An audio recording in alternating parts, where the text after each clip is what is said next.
नमस्कार दोस्तों। तो कैसे हैं आप सब। उम्मीद करती हूँ बढ़िया होंगे। दोस्तों, आपने कहानी के दोनों भाग को अपना बखूबी बहुत प्यार दिया है, जिसके लिए हम आपका दिल से धन्यवाद करना चाहते हैं। तो दोस्तों, चलिए हम कहानी के तीसरे भाग की ओर बढ़ते हैं। बट आदि भैया, वीना ने उन्हें फिर रोकने की कोशिश करते हुए कहा, वीना डोंट वरी, तुम बहुत ज्यादा सोचती हो, ज्यादा मत सोचो इस बारे में।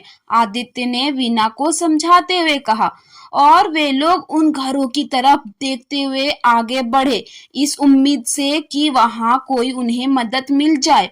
पर क्या वाकई वो मदद की आस लिए जगह पर आए थे, या फिर वे लोग धीरे धीरे आगे बढ़ रहे थे। पर वहां उन्हें कोई इंसान तो क्या, एक स्ट्रीट डॉग भी नजर नहीं आ रहा था। हाँ, पर कुछ घरों के बाहर मवेशी जरूर बंधे हुए थे, और सिर्फ यही वजह थी कि उन लोगों को वहां डर की बजाय मदद की उम्मीद थी। पर वीना, अब तक उसने जो कुछ देखा सुना था, इससे उसे यहाँ इस जगह का माहौल कुछ ठीक नहीं लग रहा था। पर अपने शक को जाहिर कर लेने के बाद भी उसके भाई बहन उसकी चेतावनी को अनसुना करके वहां आ गए थे।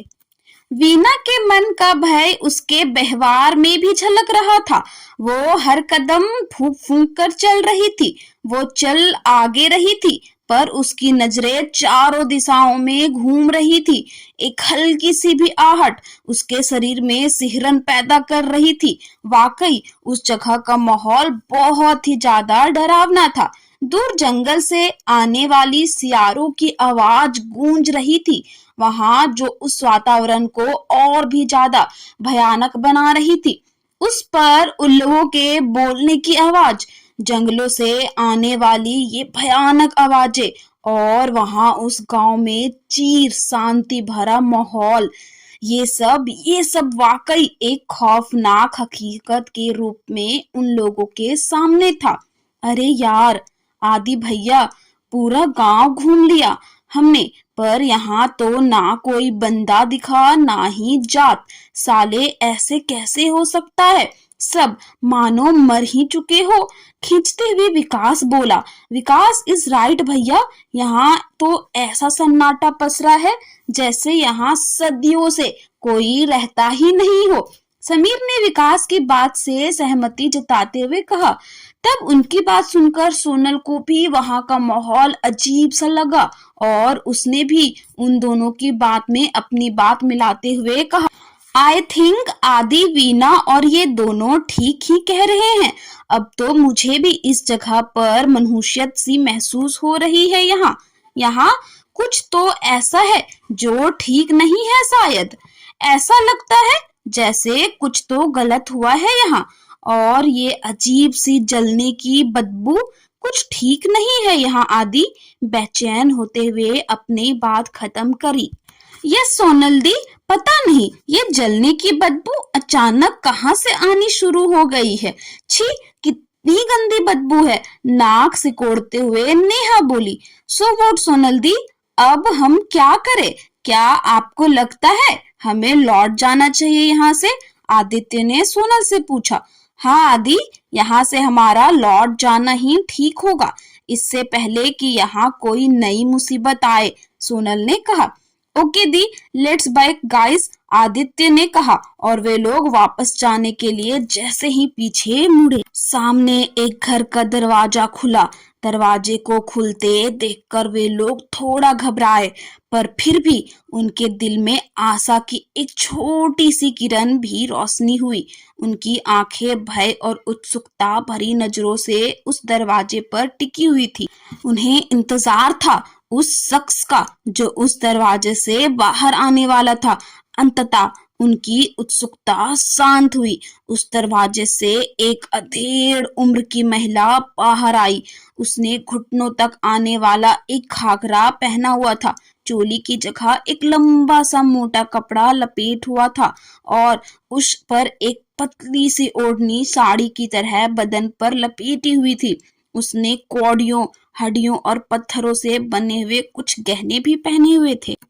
विकास और समीर ने अपने मोबाइल की टॉर्च ऑन कर रखी थी। इसी की बदौलत वे लोग उस धूप अंधेरे में भी उस औरत को देख रहे थे और उनकी वेशभूषा को आसानी से देख पाए थे।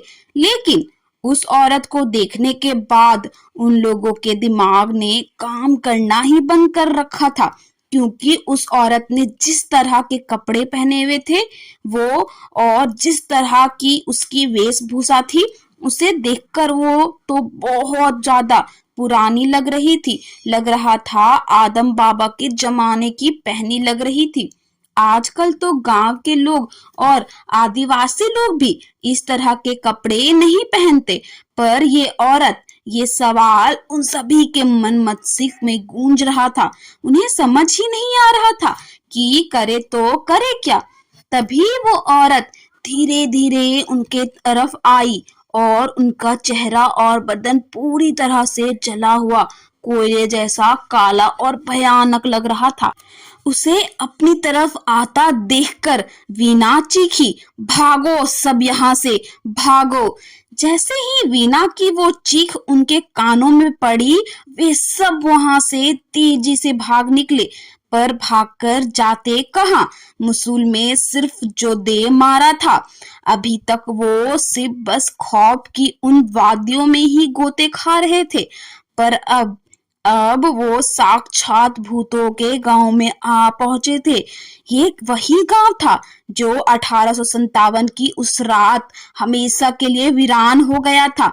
एक सनकी और क्रूर जनरल की हैवानियत की भेंट चढ़ गई थी। अब तक जहां सन्नाटा था, अब वहां चारों ओर चित्रकार मची हुई थी। रोने चीखने की दर्दनाक आवाजें उन लोगों के कानों में गूंज रही थी। ये क्या था? उन लोगों की समझ से परे था। आज तक बस किस्से कहानियों में जिन भूतों के बारे में सुनकर रोमांच पैदा हो रही थी, उसके अब जहन में आज उनसे सीधे रूबरू होकर उन लोगों की जान सूख रही थी। ओह गॉड, अब हम क्या करें? हम फंस चुके हैं पूरी तरह से। We are captured in the haunted place. आदि रोते हुए सोनल बोली। उसे रोता देखकर नेहा भी घबराकर रो पड़ी। अब तो विकास और समीर की आंखों में भी डर के मारे आंसू आ गए थे। सबको अपनी भूल का एहसास हो गया था। उन्हें समझ आ गया था कि वीना की बात ना मानकर उनसे बहुत बड़ी भूल हो गई थी। हमसे बहुत बड़ी भूल हो गई गाइस। वीना ने हमें चिताया था, पर हमने इसकी बात को ना मानकर अपने पांव खुद ही कुल्हाड़ी पर दे मारे। मुझे लगता है ये वही गांव है जिसके बारे में हमने नेट पर पढ़ा था। आदित्य ने पछतावे भरे आवाज और अंदाज में कहा, और वो लोग आगे बोले, we are very sorry Veena, हमें तुम्हारी बात मान लेनी चाहिए थी। अगर मान लेते तो शायद इतनी बड़ी मुसीबत में नहीं फंसते। कहते हुए उसने अपनी बात खत्म की। जो हो चुका है अब उसके बारे में मत सोचिए भैया। फिलहाल तो हमें ये सोचना चाहिए कि अब हम यहाँ से सेफली बच के कैसे निकले। वीना ने दृढ़ आत्मविश्वास के साथ कहा। वीना दी इज राइट भैया, हमें यहाँ से निकलना ही होगा, वो भी जल्दी, वरना खून की प्यासी ये आत्माएं हमें जिंदा नहीं जाने देंगी यहाँ से। घबराई हुई लड़खड़ाती आवाज में विकास ने कहा। आदित्य सबको संभालते हुए वहां से बाहर की तरफ जाने की कोशिश करते हुए आगे बढ़ा। उसने सबको स्ट्रिक्ट इंस्ट्रक्शन दिए थे कि सब लोग एक दूसरे का हाथ पकड़ ले और एक साथ चले, और चाहे कुछ भी हो, कोई ना हो तो कोई रुकेगा और ना ही कोई पीछे मुड़कर देखेगा। सब आदित्य के निर्देशों को फॉलो करते हुए मारे डर के तेज तेज कदमों से आगे बढ़ रहे थे। अब उन लोगों का मकसद सिर्फ उस गांव से सही सलामत बाहर निकलना था बस। पर क्या चीजें इतनी आसान थी? वे गांव कोई नॉर्मल गांव नहीं था जहां अपनी मर्जी से कोई भी आ जा सकता था। ये गांव तो सदियों से अतृप्त भटकती आत्माओं का गांव था। लोग यहाँ आ तो अपनी मर्जी से सकते थे, पर जाना उनकी मर्जी से पॉसिबल नहीं था। वे लोग अभी कुछ कदम ही चले थे कि वो खौफनाक चेहरे वाली औरत अचानक ही उनके सामने आ खड़ी हुई। ओ नो, भागो सब यहाँ से, आदित्य ने चिल्लाते हुए कहा। वे सब घबराकर बदहवस होते हुए इधर उधर भाग रहे थे और इसी घबराहट और डर की वजह से वे लोग एक दूसरे से अलग हो गए। समीर और विकास एक साथ थे, सोनल और नेहा भी बाकी सबसे अलग हो गए थे। आदि और वीना भी उन सबसे अलग हो गए थे। ओ सिट, भागते भागते अचानक रुकते हुए आदित्य बोला। क्या हुआ आदित्य भैया? वीना ने पूछा।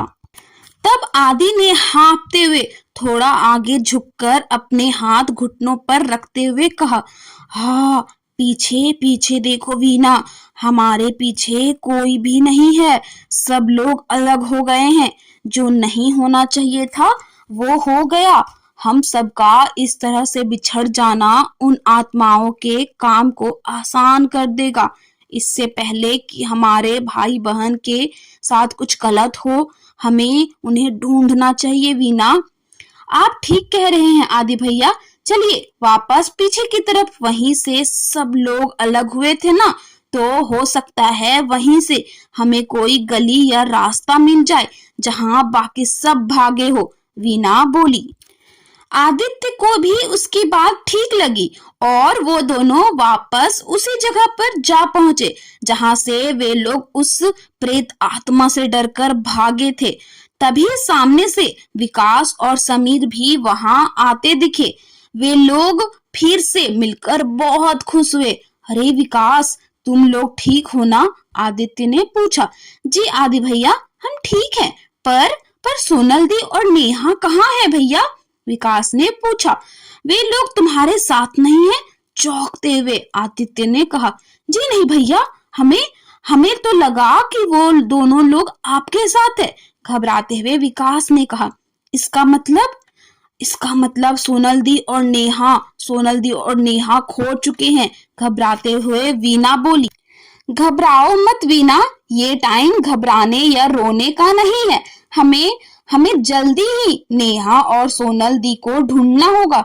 लेट्स गो, आदित्य ने कहा।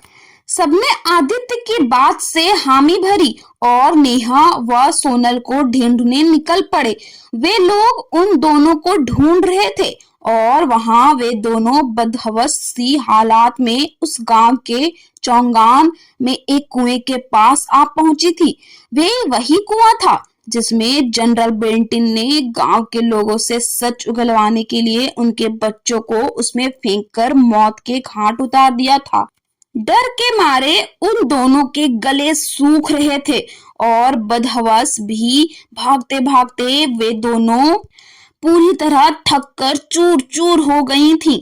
वे जोर जोर से आवाजें लगाकर सबको पुकार रही थी। आदि भैया, वीना दी, आदि, विकास, समीर, कहाँ हो तुम सब? लेकिन उनकी आवाज बाकी सब तक नहीं पहुंच रही थी। ओ गॉड, प्लीज हेल्प भगवान जी। सोनल भगवान से मदद मांग रही थी। वहीं नेहा का रो रो कर बुरा हाल हो रहा था। सोनल उसे संभालते और सांत्वना देने की पूरी कोशिश कर रही थी, पर खुद भी अब पूरी तरह से टूट चुकी थी। फिर भी बड़ी बहन होने के नाते वो अपनी तरफ से नेहा को धीरज देने की पूरी कोशिश कर रही थी। रो मत नेहा, प्लीज, हम ढूंढ लेंगे सबको, और वो भी हमें खोज ही रहे होंगे ना। हम सब वापस जरूर मिलेंगे डियर, सोनल ने नेहा को धीर बांधते हुए कहा। बट कब दी? मैं अब थक चुकी हूँ। अब और भागने या चलने की ताकत नहीं है मेरे पैरों में दी।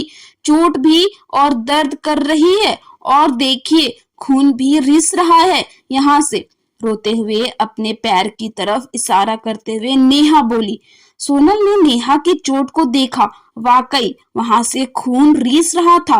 तब सोनल ने प्यार से नेहा के गाल पर हाथ फेरते हुए कहा, तुम घबराओ मत नेहा, मैं हूं ना, आओ यहाँ कुएं के चबूतरे पर बैठते हैं। कहते हुए सोनल नेहा को कुएं के नीचे बने चबूतरे के पास ले आई और वहां बिठा दिया। खुद भी वही रिलैक्स होने के लिए बैठ गई। कुछ देर तो वहां सब कुछ शांत ही रहा, पर फिर अचानक उस कुएं में से बहुत से बच्चे के हंसने खेलने की आवाजें आने लगी। अचानक ऐसी आवाजें सुनकर दोनों बहनें चौंक उठी और उन्होंने पलटकर पीछे देखा तो उनकी आंखें फटी की फटी रह गईं।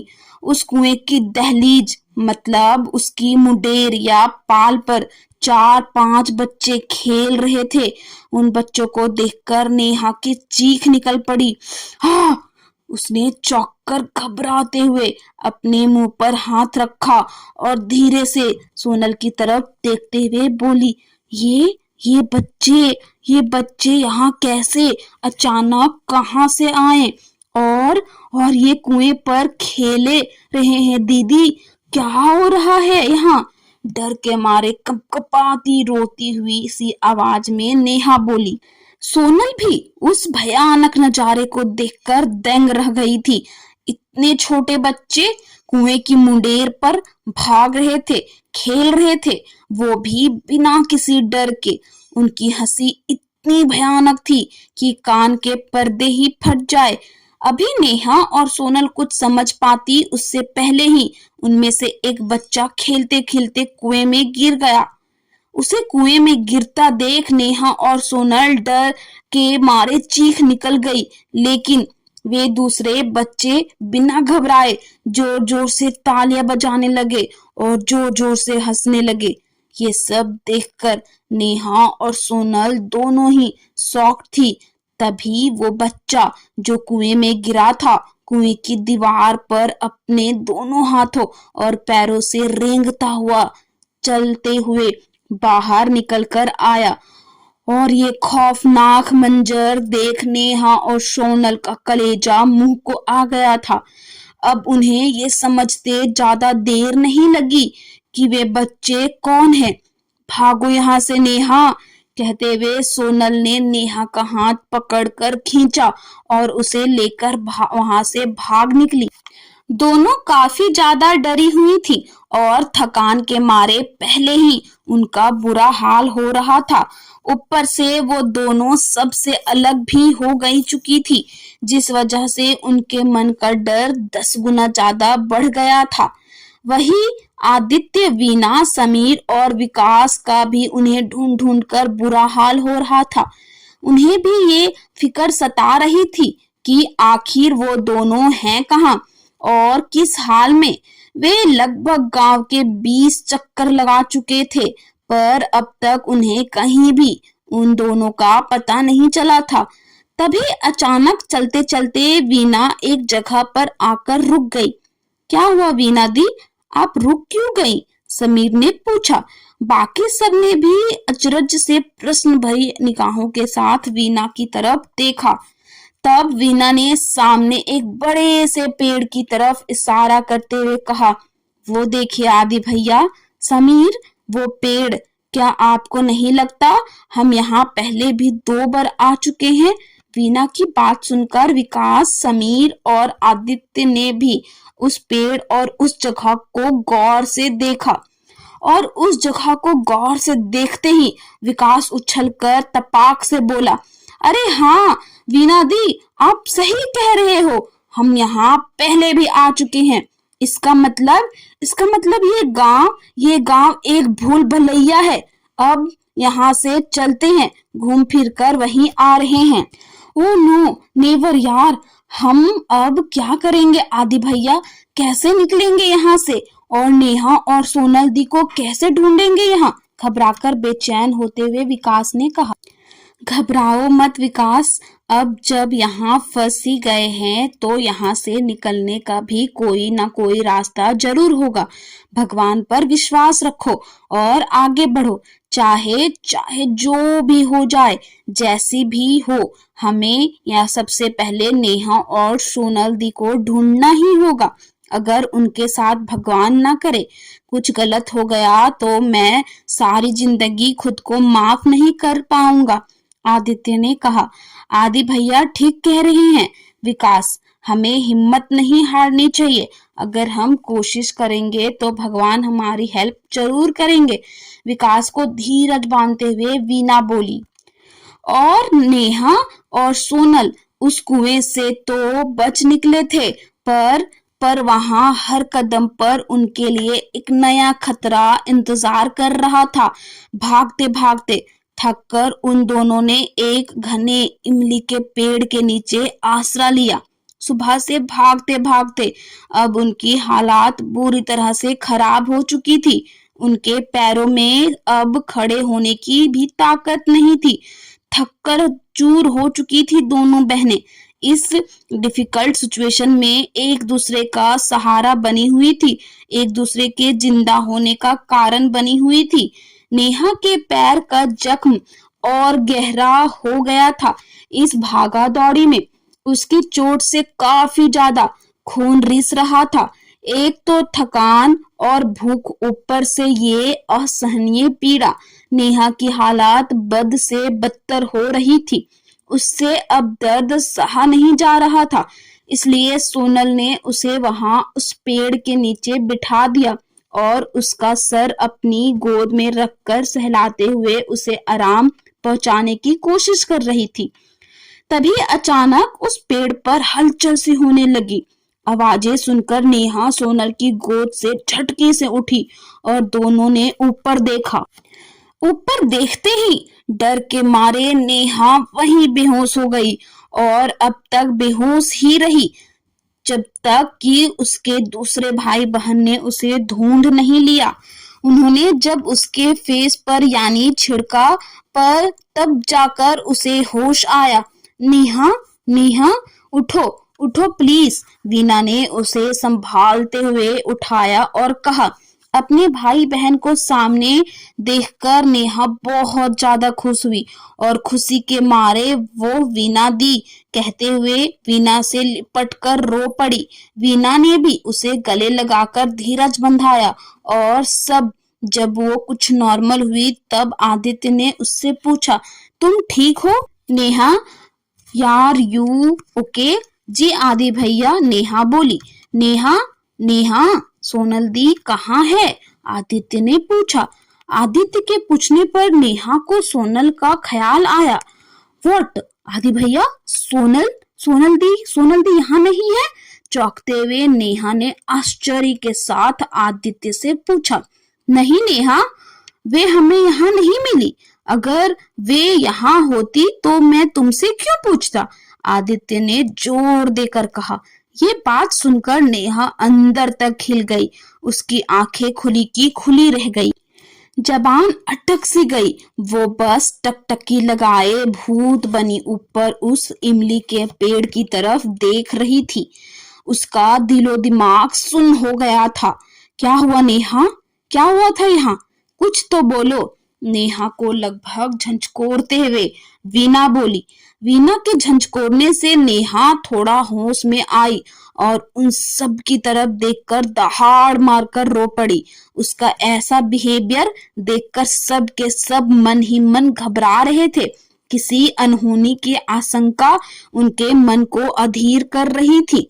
एक ऐसी अनकही वेदना उनके दिल को छलनी कर रही थी जिसे सोचकर ही किसी की भी रूह कांप जाए। उन्हें अपनी एक बहन को हमेशा के लिए खो देने का भय सता रहा था। आदित्य और वीना ने नेहा को संभालते हुए फिर पूछा, प्लीज नेहा, रो मत और प्लीज हमें बताओ कि आखिर यहाँ हुआ क्या था? कहाँ गई सोनल दी? क्या हुआ उनके साथ? प्लीज नेहा, कुछ तो बोलो। आंखों में आंसू लिए आए भरते हुए नेहा ने वीना से पूछा। मुझे नहीं पता वीना दी, मुझे नहीं पता कि सोनल दी कहाँ है और उनके साथ क्या हुआ। मैं बस इस पेड़ पर कई लाशें देख एक साथ लटकते हुए देखकर बेहोश हो गई थी और जब होश आया तब आप सब मेरे सामने थे। इस बीच क्या हुआ सोनल दी? मुझे कुछ नहीं पता, मैं नहीं जानती दी। कहते हुए वीना फिर रो पड़ी। उसकी बात सुनकर आदित्य, विकास, समीर और वीना सबकी आंखों में आंसू आ गए। सबको सोनल की फिक्र हो रही थी। उसका भी कुछ पता नहीं था। ये भी पक्का नहीं था कि वो जिंदा भी है या नहीं। लेकिन लेकिन वो लोग हार नहीं मानना चाहते थे। उन्होंने सोनल को ढूंढ निकालने का प्रण लिया और निकल पड़े उसे ढूंढने पर। उन्हें अब ये समझ नहीं आ रहा था कि सोनल को ढूंढे तो ढूंढे कहाँ। फिर भी हाथ पर हाथ धरे बैठना उन्हें मंजूर नहीं था। इसलिए उस गुमनाम अंधेरी और खौफनाक गलियों में भी आशा की एक छोटी सी किरण लिए वे बस निकल पड़े थे। वे गांव के चप्पे चप्पे को खंगाल चुके थे, पर सोनल उन्हें कहीं नहीं मिली।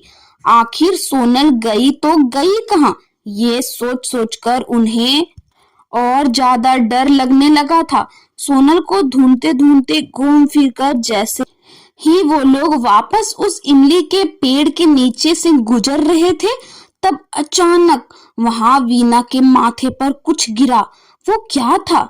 देखने के लिए वीना ने उस पर अपनी उंगलियां फेरी और हाथ आगे करके देखा तो उसके होश ही उड़ गए। उसने बिना एक पल गवाए ऊपर देखा तो नहीं, ये नहीं हो सकता। चीखते हुए वीना दहाड़ मारकर रो पड़ी। उसे इस तरह बिखर कर रोता देख बाकी सब उसके पास आए और आदित्य ने उसे सहारा देते हुए पूछा, वीना, वीना क्या हुआ? और ये खून ये कहाँ से आया तुम्हारे माथे पर? हाँ हाँ आदि भैया, आदित्य के सीने पर गिरते हुए वीना ने रोते हुए ऊपर पेड़ की तरफ इशारा किया। वीना के इशारा करते ही सबकी नजरें पेड़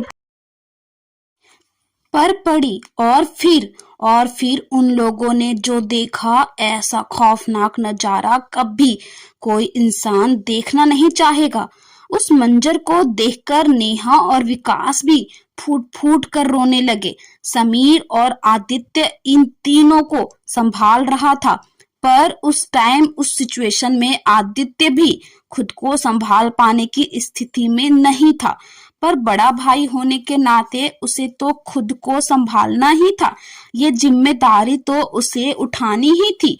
उसकी परिस्थिति उस टाइम सबसे ज्यादा दर्दनाक और दयनीय थी, जहां एक तरफ उसकी अपनी एक बहन की खून से सनी लाश पेड़ पर उल्टी टंग लटकी हुई थी, वहीं दूसरी तरफ दुख और डर से आतंकित उसके छोटे भाई बहन बच्चों की तरह बिलक बिलक कर रो रहे थे। ऐसी दयनीय हालत में भी आदित्य ने खुद के साथ साथ अपने भाई बहन को भी संभाला था। वास्तव में उसके इस अदम्य साहस की जितनी तारीफ की जाए उतनी कम है। उन मुश्किल और विपरीत परिस्थितियों में भी जहां बहादुर से बहादुर और साहसी से साहसी लोगों की हिम्मत भी जवाब दे दे, ऐसी मुश्किल की घड़ी में भी उसने धैर्य और हिम्मत का अद्भुत परिचय दिया था। वाकई ऐसा कर पाना किसी के लिए भी आसान नहीं हो सकता, जो उस टाइम पर आदित्य ने किया। आदित्य उन सबको वहां से दूर ले आया और फिर सबको सांत्वना देते हुए बोला, जो हुआ वो ठीक नहीं हुआ, पर अब हमें उस भयानक हादसे को भूलकर यहाँ से निकलने के बारे में सोचना होगा। मैं नहीं चाहता जिस तरह से हमने सोनल दी हम सबको छोड़कर हमेशा के लिए चली गई, वैसे हम में से और कोई हमसे जुदा हो जाए। हमें बस यहाँ से किसी भी हालत में सही सलामत निकलना है, किसी भी तरह, आदित्य ने कहा। पर कैसे आदि भैया? ये गांव तो एक भूल भुलैया है। हम कहीं भी जाए घूम फिर कर उसी जगह लौटते हैं जहां से स्टार्ट किया था। यहाँ से बाहर निकलने का कोई रास्ता है ही नहीं, और अगर है भी तो हम शायद उसे कभी ढूंढ नहीं पाएंगे, क्योंकि क्योंकि तब तक हम जिंदा ही नहीं रहेंगे। हताश होते हुए विकास ने कहा। तो तुम क्या चाहते हो विकास? हम यूं ही हाथ पर हाथ धरे बैठे रहे और अपनी आने वाली भयानक मौत का इंतजार करें, ये चाहते हो तुम? समीर ने विकास को फटकारते हुए कहा। गुस्सा मत करो समीर, आदित्य ने समीर के कंधे पर हाथ रखकर उसे समझाने की चेष्टा करते हुए कहा। आई एम सॉरी विकास, मुझे इस तरह तुमसे बात नहीं करनी चाहिए थी, मगर समीर ने विकास से माफी मांगते हुए कहा। नहीं मेरे भाई, इसकी कोई जरूरत नहीं है। विकास समीर की तरफ आगे बढ़ा और वो दोनों गले लग गए। बताइए भैया, अब आगे क्या करना है, किस तरफ चलना है? विकास ने आदित्य से पूछा।